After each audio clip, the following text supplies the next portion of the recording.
এগুলো করি মুসলমানদের কাছে জ্ঞানসানা চাইছে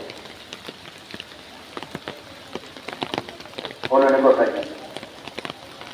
আরে কম বক্ত না পার তুই কি বুঝবি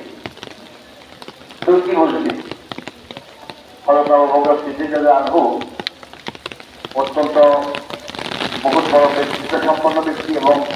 অনেক পয়সাওয়ালা মানুষ ছিলেন আগেও সম্মানিত মানুষ ছিলেন ওই কম বক্ত ইহুদিকে এর সামনেই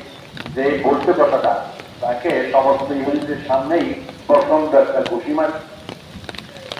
ঘুষি মারতে পরে পড়ে গেছে